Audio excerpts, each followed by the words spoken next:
इस वक्त इंतहाई तशवीशनाक डेवलपमेंट्स हमें मौसूल हो रही हैं पाकिस्तान के सूबा बलूचिस्तान से, जहां पर फितवा हिंदुस्तान BLA की जानिब से अब तक का सबसे बड़ा और कोऑर्डिनेटेड दहशतगर्दी का हमला जो है वो पाकिस्तान की अफवाज पर और पाकिस्तान के अवाम पर लॉन्च किया गया। हिरौफ 2 नामी ये ऑपरेशन जो कि BLA की तरफ से लॉन्च किया गया, ये मुतअद्दिद दर्जनों शहरों में बलूचिस्तान के इस ऑपरेशन को इनकी तरफ से एग्जीक्यूट करने की कोशिश की गई। 48 घंटों में 12 शहरों पर बलूचिस्तान में BLA ने हमला किया। हमें पता है कि इसकी फंडिंग, प्लानिंग, लॉजिस्टिक्स जो है ये हिंदुस्तान से हो रही है और इन कोहूट्स विद TTP जो है और उसमें TTA भी है और बाकी भी लोग शामिल हैं इसमें। हमें मजीद ब्रिगेड का भी पता है, हमें BLA का भी पता है। तो सवाल यहाँ पे जो बुनियादी पैदा होता है वो ये है कि क्या हम इसी तरह से दहशतगर्दों का मुकाबला करते रहेंगे, दहशतगर्दी का मुकाबला करते रहेंगे, हमारे लोग भी मरते रहेंगे, हमारे फौजी शहीद होते रहेंगे, हमारे पुलिस वाले और लॉ इन्फोर्समेंट एजेंसीज के जो लोग हैं वो इसी तरह शहीद होते रहेंगे? कोई अंत है कि नहीं? कोई एंड आ रहा है कि नहीं? 12 शहरों के अंदर हमला एक फुल फ्लैज वार है।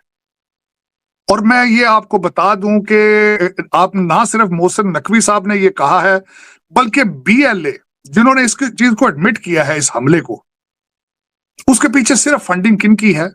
भारत की। कोई दूसरी चीज इसमें नहीं। उनकी पनाहगाहें अफगानिस्तान में है, फंडिंग सारी भारत की है, ट्रेनिंग सारी भारत की। आप क्या चाहते क्या इस रीजन के अंदर? आप 150 दहशतगर्द सुबह 6 बजे क्वेटे में निकल के उन्होंने 4.5 घंटे उस शहर को ये रकमाल बना के रखा। मॉर्टर तैयारों के साथ बैंकों के ऊपर उन्होंने हमला किया। अब स्टेट रिएक्ट करेगी इसका। यहाँ सिलेक्टिव टारगेट्स नहीं हैं। आप देखें कि बलूचिस्तान के 12 शहरों में, बलूचिस्तान कोई बहुत बड़ा प्रोविंस नहीं है, 12 शहरों में अगर इस तरह की कार्रवाइयाँ होती हैं तो ये बड़ा सीरियस इशू है। हो ये रहा है कि BLA और तहरीक तालिबान और उनकी सुपरविजन जो है उनके बकौल अफ़गान तालिबान, ये एक नेक्सस डेवलप हो रहा है। कल का जो वाक़या है पिछले 24 घंटे का, ये बहुत अलार्मिंग है मेरे नुक्ता नज़र से, और इस चीज़ को बहुत सीरियसली देखना चाहिए कि एकदम उन्होंने आके आपके 12 शहरों को अटैक किया एक ही सूबे के। तो इसका मतलब ये है कि वो कहीं ना कहीं से जहाँ भी उनको पुश मिल रही है, जहाँ से भी पुश मिल रही है, चाहे वो अफ़गानिस्तान हो या इंडिया हो, लेकिन इतनी तादाद में लोगों का इन लोगों का आना और इन लोगों का टारगेट्स पे अटैक करना, ये बहुत संजीदा बात है। मैं आपको एक दो चीजें बताना चाहता हूं जो मेरे ख्याल में हम लोगों ने फैक्टर इन नहीं किया है जी।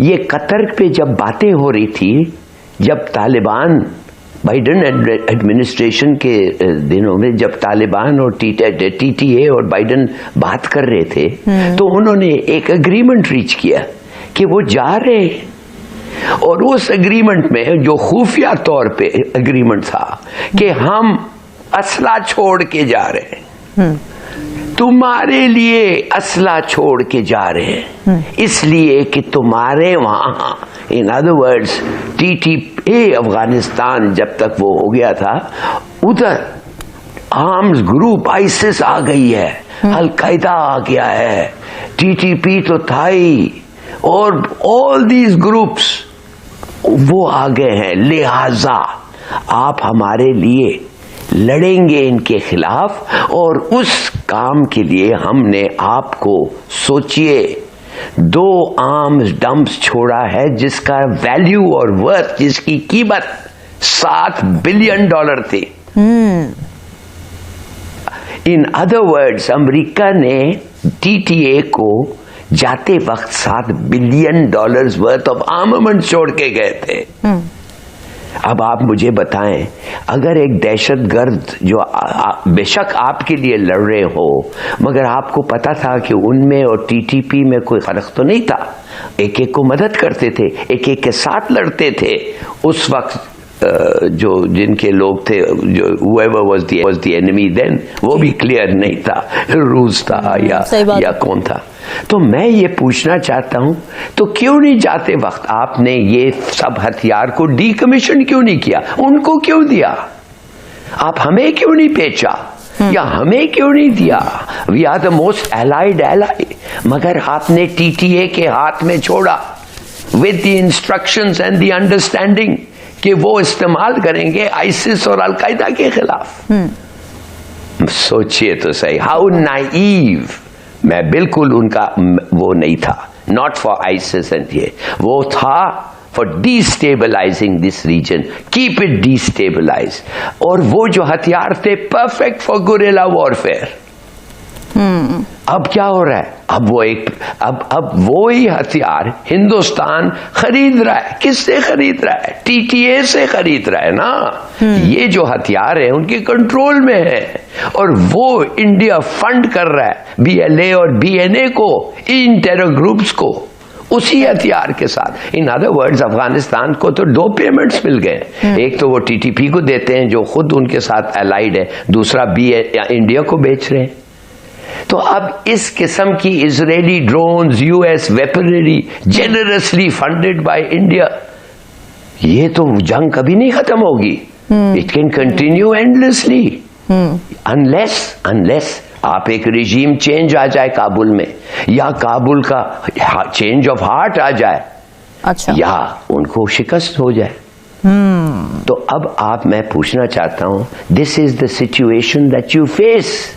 जब मैं बेनजीर भुट्टो के साथ काम करता था और मैंने उनको पूछा, मैंने कहा प्राइम मिनिस्टर, हम लोग मदद कर रहे हैं तालिबान को, और ये हमने जबरदस्त एक पॉलिसी कायम की है नसीरुल्लाह बाबर ने कि माई बॉयज को हम फंड कर रहे हैं, और दूसरी तरफ से ईरान फंड कर रहा है अहमद शाह मसूद को। हाँ।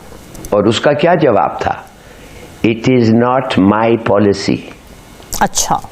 और उस एक जुमला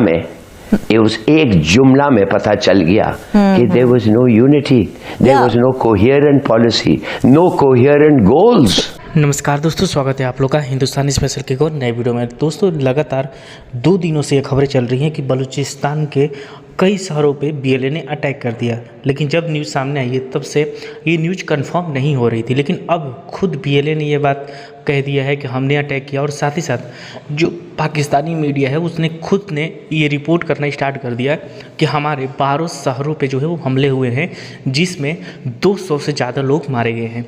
दोस्तों, जब से ये खबर सामने आई है तब से पूरी दुनिया में हड़कंप मचा हुआ, और ख़ास करके पाकिस्तान जिस आतंकवाद की फैक्ट्री बना हुआ था, अब वही पाकिस्तान जो है वो खुद में चलने लगा है। आपको पता होगा पाकिस्तान जो काम उनके यहाँ पे हुआ है, हालांकि उनके काम में और यहाँ के काम में दोनों बहुत अंतर है। पाकिस्तान हमारे यहाँ आतंकवाद कराता है, और बीएलए के जो लोग हैं वो अपने एक आज़ाद देश के लिए वहाँ पे लड़ रहे हैं। तो दोनों में काफ़ी ज़्यादा डिफरेंस है, लेकिन पाकिस्तान इसको आतंकवादी घटना बता रहा है, क्योंकि पाकिस्तान आपको पता है कि पूरी तरीके से जो है वो एक्सपोज हो चुका है कि कैसे उसकी आर्मी, मतलब आप समझ सकते हैं कि बलूचिस्तान के 12 शहरों पे कब्जा हो जाना, और पाकिस्तानी आर्मी कुछ नहीं कर पाई, और उनके 200 जवानों का मारा जाना, ये दिखाता है कि पूरे बलूचिस्तान में कैसे बीएलए ने अपना रीट कायम किया है। और साथ ही साथ यहाँ तक की खबरें आई कि बीएलए के पास जो है वो अमेरिकन मेड जो गन है वो वहाँ पे थी। मतलब आप समझ सकते हैं कि बीएलए जो है वो कितना पावरफुल हो चुका है कि उसके पास अब ड्रोन जो है वो भी है, उनके पास लेटेस्ट हथियार भी हैं जो कि पाकिस्तानी आर्मी के पास नहीं है। तो आप समझ सकते हैं कि वो कितना ज़्यादा भारी पड़ेंगे। और जब से ये खबरें आई हैं तब से साजिद तारर से लेके जो हिलाली है और जो पाकिस्तानी मीडिया, सब इस बात पे रो रहे हैं कि भारत इन सब चीज़ों के पीछे है। मतलब कि भारत का नाम सुनते सुनते तो आपको पता होगा कि आप भी पागल हो गए हैं, और हम लोग भी पागल हो गए, क्योंकि जिस तरीके से ये भारत का सीधा सीधा आरोप लगा देते हैं बिना कुछ जाने, बिना कुछ पड़ताल किए, तो ये समझ में आता है कि पाकिस्तानी आर्मी सिर्फ और सिर्फ अपना जो चीज़ जो यहाँ पे हो रहा है उसको छुपाने के लिए इस प्रकार के काम करते हैं। लेकिन जिस तरीके से किसी राज्य में जो है वो शहरों पे कब्जा हो जाना, ये दिखाता है कि कैसे बीएलए ने पूरी तरीके से बलूचिस्तान को कंट्रोल कर रखा है। बताया यह भी जाता है कि बलूचिस्तान के सिर्फ और सिर्फ 10 से 15% के हिस्से जो है जहाँ पे उनका जो चीफ मिनिस्टर है वो बैठता है, वहीं तक पाकिस्तानी आर्मी जो है वो खुले में जा सकती है। उसके बाद पूरी तरीके से लोग जो है वो डरे होते हैं पाकिस्तान की आर्मी के लोग कि वो जाए कैसे, क्योंकि उनको पता है कि कहीं पर भी अटैक हो सकता है। तो दोस्तों, बस आज की वीडियो में इतना ही। वीडियो को लाइक और चैनल हिंदुस्तानी स्पेशल को सब्सक्राइब कर लें, क्योंकि हम आपको इंटरेस्टिंग वीडियो लाते रहते हैं। मिलेंगे से न्यू वीडियो, तब तक की तरह हिंदुस्तानी स्पेशल।